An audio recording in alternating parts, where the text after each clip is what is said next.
Los Angeles is trying to build more affordable housing for low-income families and the homeless. Under state law, LA is required to plan for nearly 500,000 housing units by 2029, with 40% of them affordable to lower-income households. However, when we talked to LA developers, they said that various local policies are making it increasingly difficult to pursue housing projects. There was actually a moratorium issued by a judge not long ago banning City of Beverly Hills from issuing any permits until they are able to complete 3,000 affordable housing units. I mean, do we want to battle the housing issue we have? Amir Jawaherian, a developer and real estate agent who wanted to build more affordable housing for LA. He'll share his perspective on how difficult it is to build housing in Los Angeles. I challenge the way they're actually trying to compensate for lack of housing. You're not able to do that in the next 50 years in LA.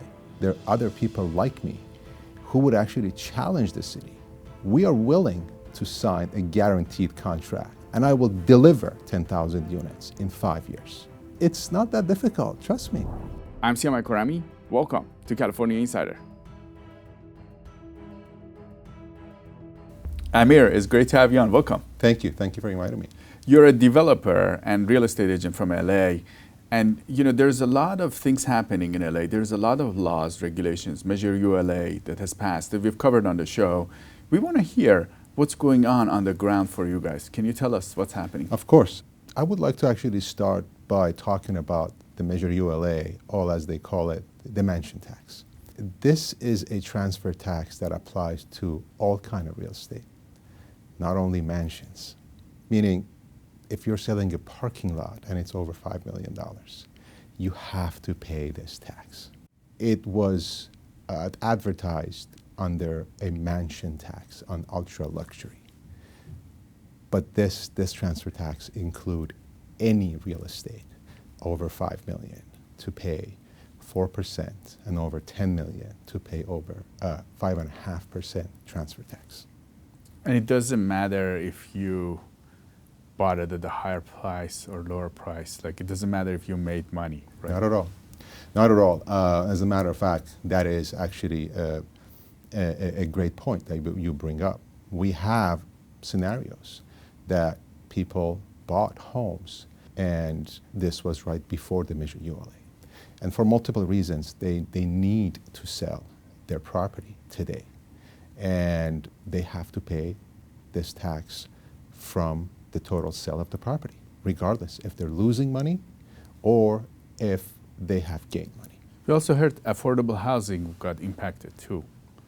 Well, in order for us to develop affordable housing, first, we have to find suitable parcel of lands or underdeveloped properties.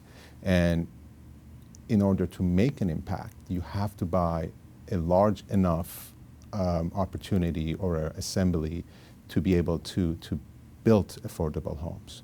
Now, the value of land in Los Angeles is not cheap. If you're a seller of a underdeveloped assembly or a parcel in LA, and your property is valued more than 5 million, when you look at your closing cost, it's close to 10%. So you think twice. Do I want to sell? Or I should just maybe refinance my property and take the proceeds and hold it for a while. There is a very interesting data that you should look into. Measure ULA went into effect April of 2023. In March of 2023, we had 139 transactions over 5 million. In just March? In just March. In April of 2023, and this is the beginning of the ULA tax, we had only 2 transactions over 5 million. Wow. I believe $5 million and plus, or the transaction over 5 million, the volume has declined by 70% since ULA going into effect. And when you said the transactions went down, for some of us that are not really involved in real estate, what does it mean for LA? I'll speak in the field that I have more experience, and that is investment and development.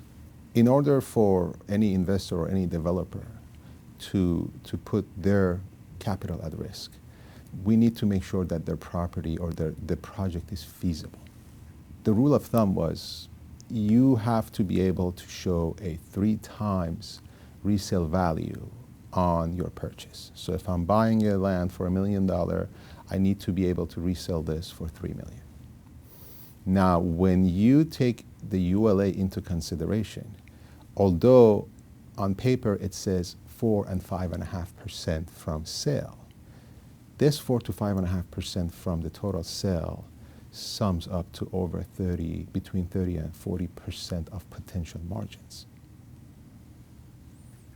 And that's where we're seeing the lack of transactions. Buyers are not optimistic, or they're not willing to put their money at risk because the returns are not great. You can buy, treasury bonds and get a 5% return. Why would you want to go through all that trouble to make 8% annually? So it doesn't make sense.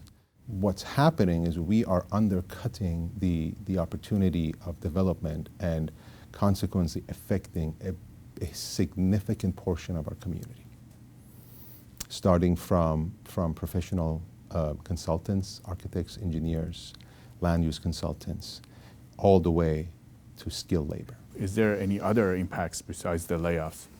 We have been having a lot of challenges with local policies. ULA is one of them. Other policies that have impacted property values that I personally have experienced has been, an ordinance was put in place in 2017 in Beverly Hills, Hillside, urgently and applied retroactively, which it was never heard of. Reducing your allowable square footage in terms of building allowable square footage. And that had a significant impact on property values. As a matter of fact, if you go back and compare property values in 2015 and 16 in the hillside of Beverly Hills compared to today, they had more value, even though the real estate market has almost doubled, right? Has doubled. But one thing I want to point out is not everyone who lives in Beverly Hills or Beverly Hills Hillside is a millionaire or a billionaire. These are ordinary people who worked their entire life and had an opportunity to buy a property, which was their biggest asset throughout their life, their biggest investment, hoping to be able to count on this when they come to the age of retirement. There's another policy that's still not approved by the city attorney, but was unanimously approved by the Plum Committee in City of LA. And this is the second time they're trying to pass this policy. The first time around, they brought this policy under the name of the Ridgeline Ordinance. What they were planning to do with this policy was that, we need, in order for us to protect our natural habitat, we need to protect our ridgelines. That policy did not get the approval it needed.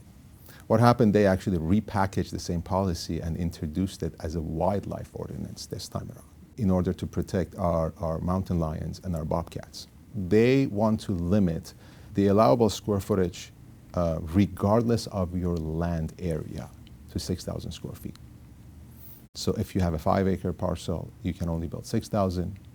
And if you have a 20,000 parcel, you might be able to build the same.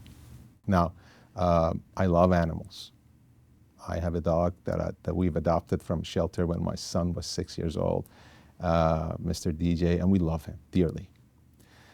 We need to be more sensible about the impacts these policies would have on ordinary people.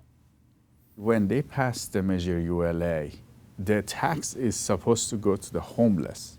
We're supposed to help the homeless. Mm-hmm. And there's been a number of initiatives because homelessness is a big problem in LA, right? What are your thoughts on that?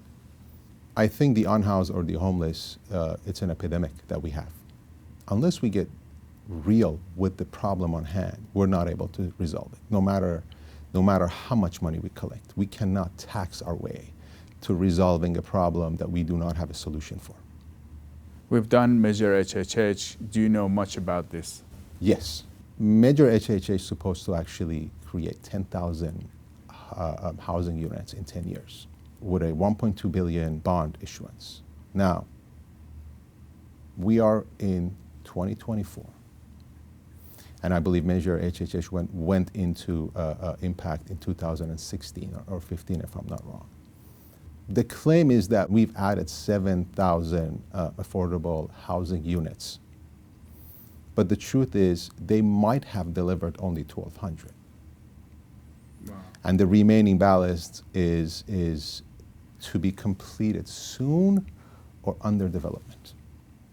Now, my issue with Measure HHH, I'm actually in full support of providing a safe habitat and a safe living space for every single person. The problem I have with Measure HHH, like all the other measures put in place, there's no accountability.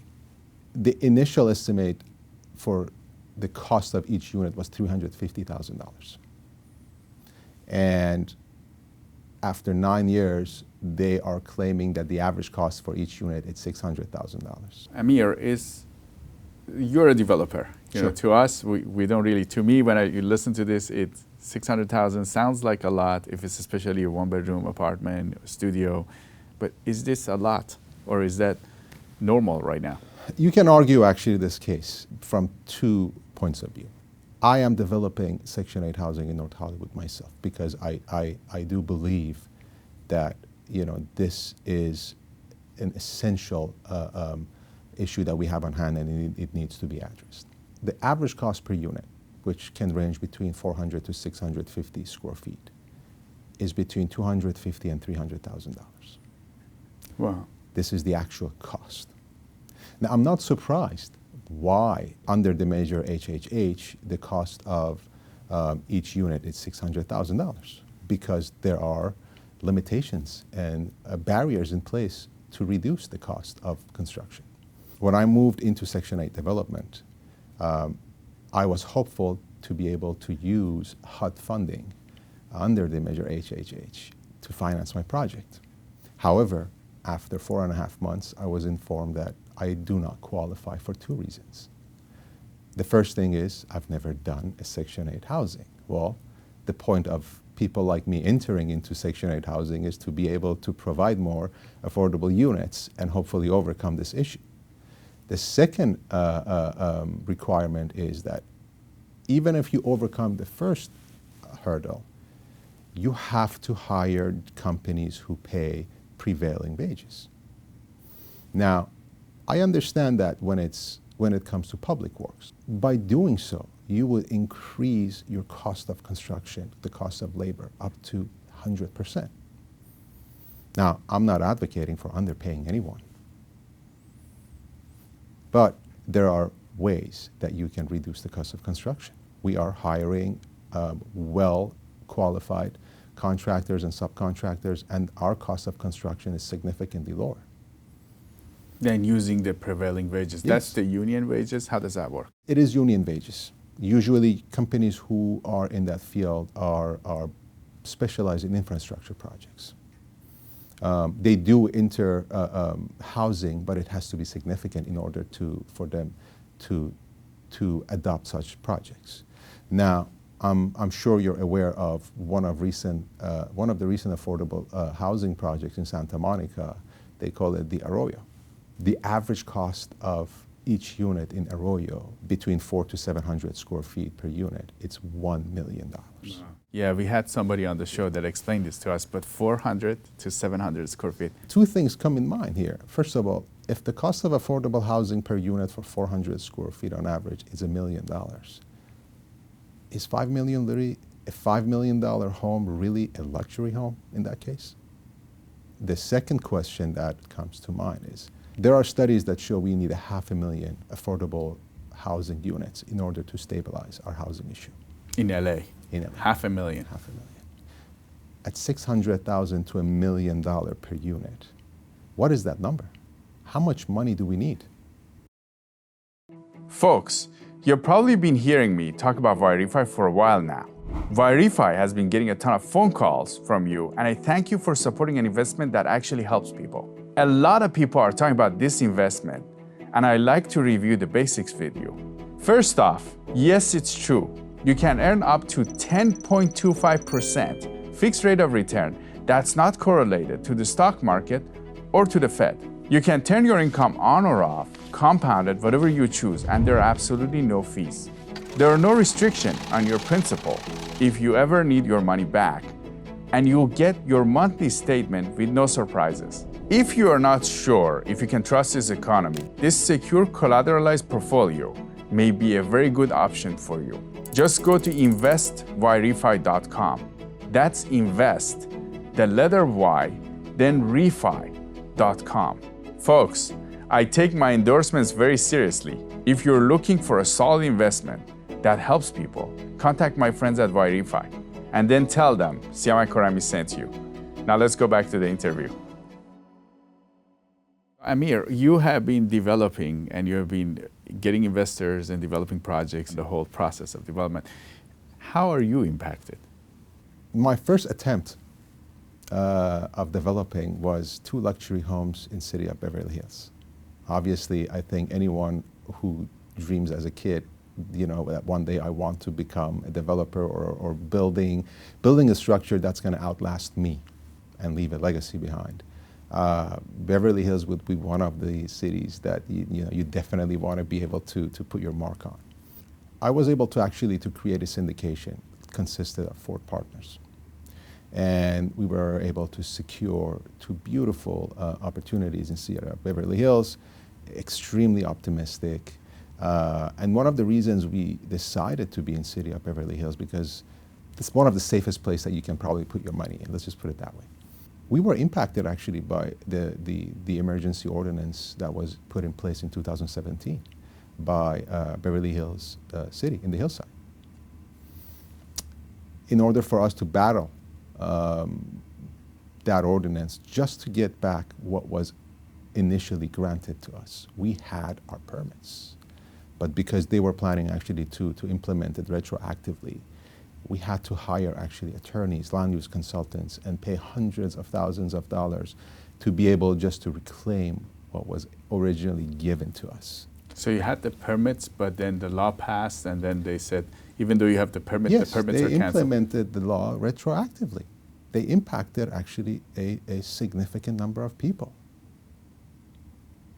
Now for us, we were able actually to overcome this issue and go out and again refinance the project, which costed a significant amount of money, and started our construction.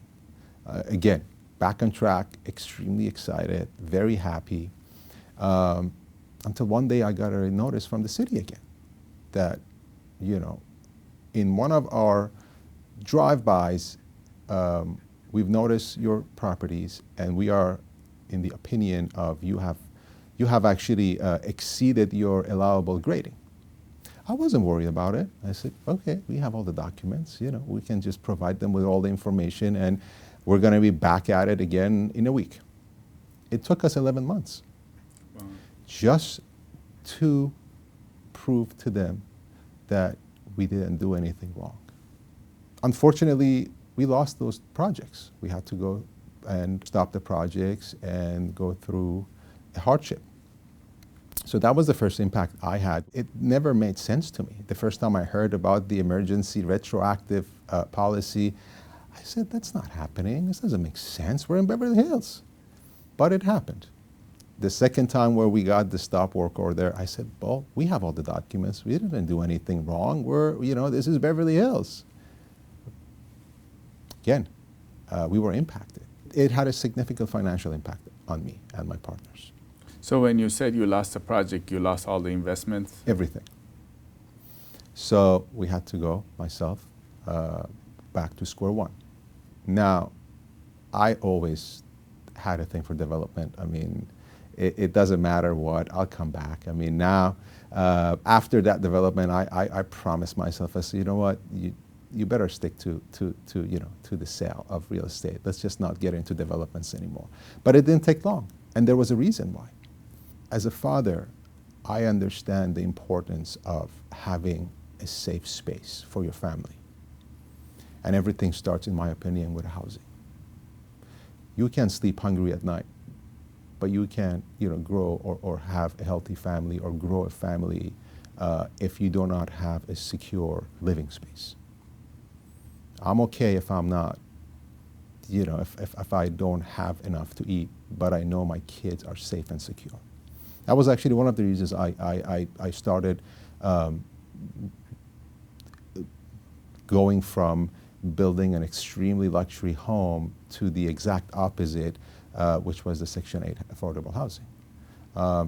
For profit, obviously, but at the same time, I think this is a way for me to give back to the city that accepted me as an immigrant.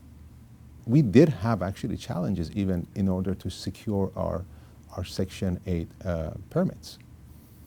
Yes, there are actually some policies put in place that they want the permits to be reviewed, much faster, but the city staff is not well informed. We had to educate them. And once we went through the whole planning section, we have all the approvals from planning section. Now the housing department needs to just provide a clearance so we can move ahead.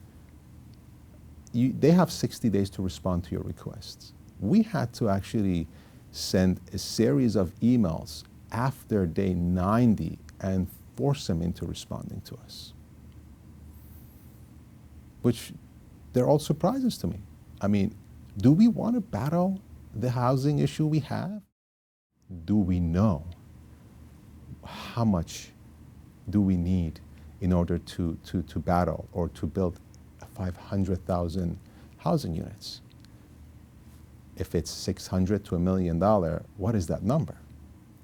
And as a matter of fact, I just want to, make a very bold statement. And I'm sure there are other people like me who would actually challenge the city. We are willing to sign a guaranteed contract, and I'm going to be greedy on this, at $450,000 per unit. And I will deliver 10,000 units in 5 years. This is actually an important issue that needs to be addressed. Again, I'm sure there are many people out there just like me who are willing to accept these contracts below what they're actually announcing, guaranteeing that we will deliver. So if they bring you guys in, the private developers, you guys are willing to come up with a fixed fee and do this project? Absolutely. And take a very handsome profit. You think it's a good deal to do it at that price? Absolutely. Because you really need to look at this issue from different aspects. I challenge the way they're trying to compensate for lack of housing. With infill developments, you're not able to make 500,000 units. You're not able to do that in the next 50 years in LA. We have now, judges issuing moratorium on cities, forcing them to put affordable housing. There was actually a moratorium issued by a judge not long ago, banning City of Beverly Hills from issuing any permits until they are able to complete 3,000 affordable housing units. Does that sound feasible? Is it even real? So what you're saying is that these policies, we're pushing for affordable housing, but in the process of pushing for it, we're affecting housing, in a sense, with the Absolutely. policies. We are increasing the cost of living. It's an interesting fact. If you drive 30 minutes, 35 minutes out of LA, you can buy with $650,000, you can buy a 3 to 4 bedroom single family home on a 10,000 square foot lot. Have we ever asked the unhoused or the people who need the affordable housing that would they prefer to live in a single family home or a 400 square foot apartment? We're going to build 500,000, affordable housing in city of LA. Where?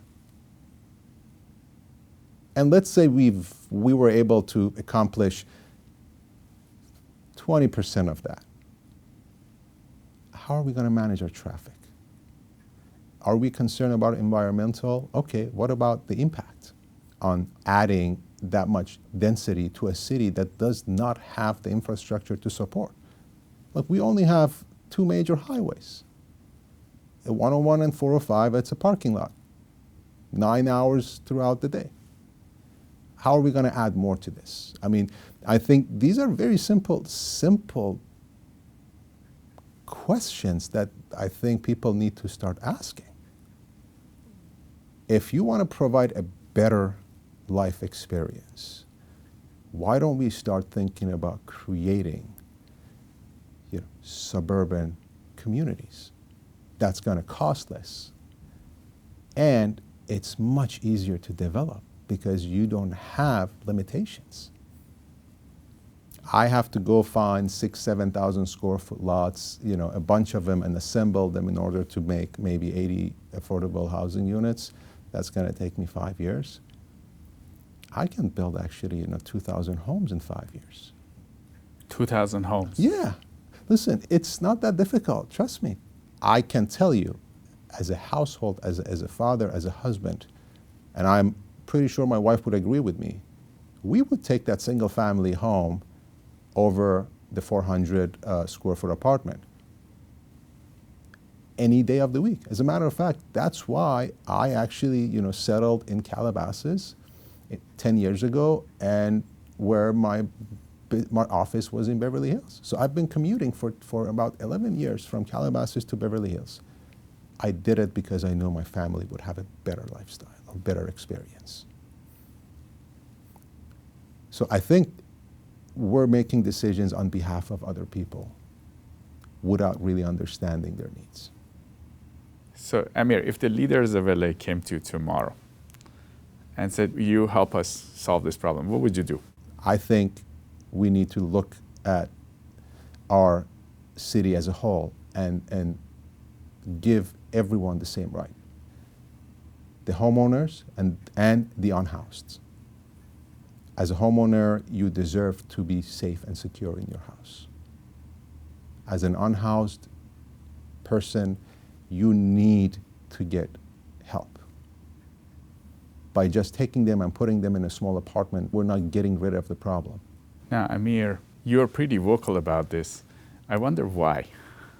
I'm a first-generation immigrant to this country. Now, I was lucky enough to be born in America, but I grew up in Iran. I left my motherland because I was not accepted. My ideas were not accepted, and I did not have a voice. Now, I traveled a lot in my youth. I lived in Turkey, I lived in Germany, and I lived in Dubai. And when we had our first baby, when my son was born in 2009, me and my wife collectively decided that we want to give our child the American dream. We want to give him the opportunity to have the American dream. I truly believe California is a piece of heaven on earth.